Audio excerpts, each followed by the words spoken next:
น้ำของขึ้นเนาะฝนตกช่วงหนึ่งนี่โตทั้งลุ่ม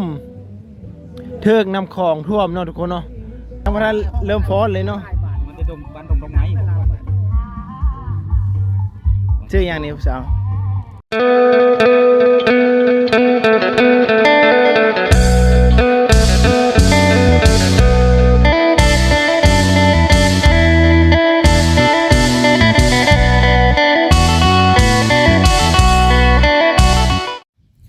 สบายดีเนาะทุกคนเนาะมื้อนี้มาพบกับคอยบ่าวเต่าบ่าวขมวนเนาะเดี๋ยวมื้อนี้คอยจะพาทุกคนไปเลาะตาดแกงกระเบาเนาะอยู่สวรรณเขตทุกคนก็คือมื้อนี้แม่นวันแม่ยิงเนาะวันที่8 เดือน 3ข้าเจ้าจะจัดงานเนาะอยู่ในตาดแกงกระเบาเพิ่นมีลำวงไปลงเนาะเดี๋ยวไปเบิ่งนำกันเนาะว่าบรรยากาศสิม่วนซื่นซำใด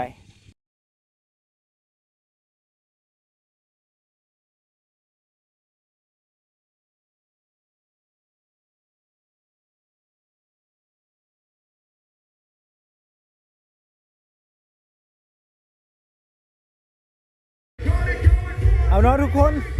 วันนี้ค่อยมาฮอตตาดแกงกระเบาเลยเนาะทุกคนเนาะอ๋อก็ยังสวยงามคือเก่าเนาะแต่ว่ามื้อนี้มืดฝนทุกคนเลยสาวครับรถขึ้นเมื่อกี้นี้มื้อนี้เป็นวันที่8เนาะเป็นวันแม่ยิงทุกคนแต่ว่าคนยังบ่ทันมาเที่ยวหลายเนาะแต่เก้าบ่าวสอนเว้าเมื่อวันแม่ยิงจะมีคนมาลีหลายเนาะอยู่ตาดแกงกระเบาทุกคนเลยแต่ว่ามื้อนี้คนอาจยังบ่หลายเนาะพาทุกคนมาชมบรรยากาศอยู่ตาดแกงกระเบาเนาะวันแม่ยิงสากลเนาะวันที่8 มีนาทุกคนแต่ว่าคนบ่หลายทุกคนเลยบ่ฮู้ว่าเป็นน้ำยังนอนมื้อนี้อากาศก็มืดฝนแน่น้อยนึงเนาะร้านค้าเพิ่นก็กำลังกะเกียมต้อนรับลูกค้าเนาะทางพี่ก็มีปิ่นหมูทุกคน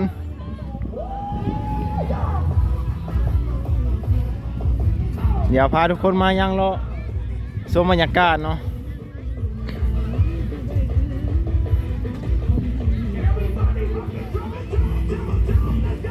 อาหารเพิ่นยังบ่ทันนี้หาทาย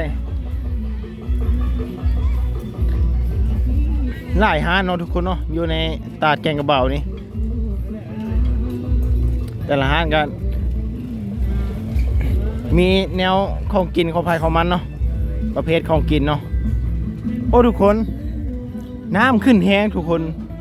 โอ้ทุกคนน้ำของขึ้นเนาะฝนตกช่วงหนึ่งนี่ก็เลยเห็นให้โยตาแกงกระเบาน้ำมาท่วมบอนตูบเนาะนี่จนมีเล็กน้อยมาตึกป่าเลยนี่ทุกคนโอ้เสียดายมาผิดมือทุกคนมันก็มีอยู่ตูบที่บ่ได้ถึงน้ำท่วมเนาะแต่ว่ามันน้อยคนกับโบราณเนี่ยโอ้เสียดายมาพินมือทุกคน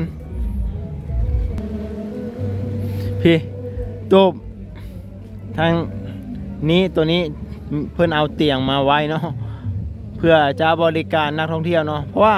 โตทั้งนุ่มเทือกน้ำคลองท่วมเนาะทุกคนเนาะน้ำคลองพัดขึ้นมาเนาะช่วงพายุเข้า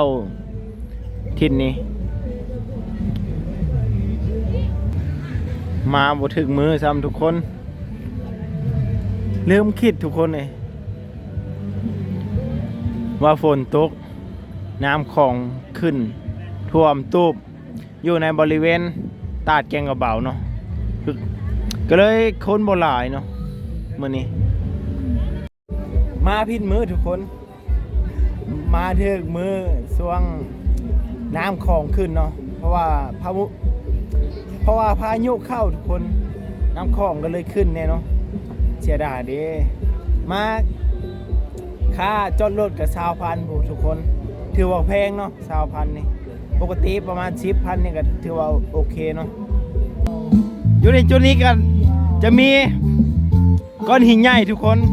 ผู้คนก็ขึ้นไปถ่ายรูปเอาเนาะเพื่อจะเก็บไว้เนาะเสียดายมื้อนี้ทุกคนน้ำไหลแห้งเนาะฝนตกจุดถ่ายรูปเนาะอยู่ทางเทิงก้อนหินใหญ่เนาะทุกคนเนาะอยู่ตาดแกงกระเบาแต่เสียดายเนาะมื้อนี้คือซีลิน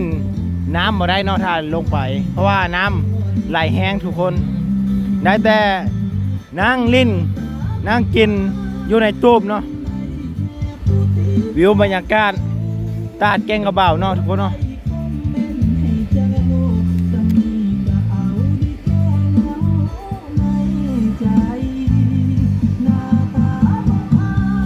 ตูบอยู่ใน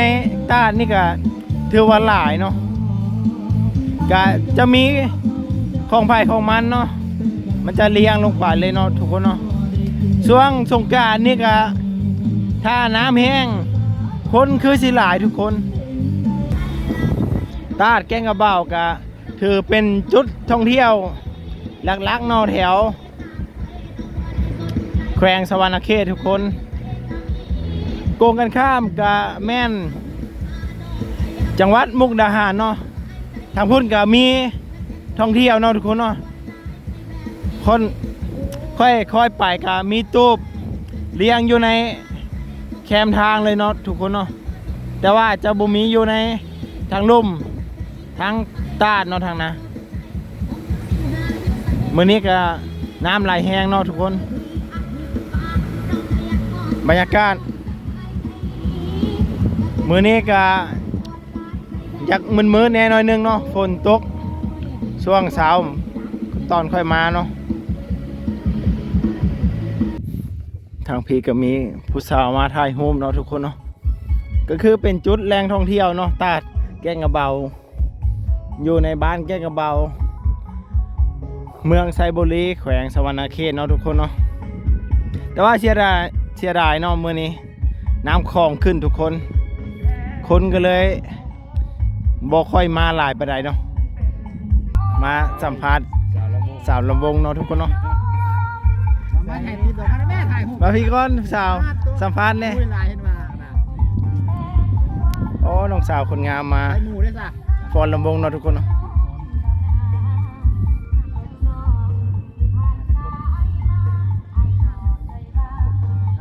ยังไม่ทันเริ่มฟ้อนเลยเนาะมันจะดมบ้านดงไม้ชื่ออย่างนี้สาวเลือก ชื่ออะไร บอกในอะไรบ่ลืมชื่อเลยนี่ฮะซี ซี สาวบ้านดงไม้เนาะ บ้านดงไม้ตำบล มาจากคนนี่ศกบ่ขนาดเดียวกันแต่ว่าแย่ง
ขอจบคลิปเพียงเท่านี้เนาะ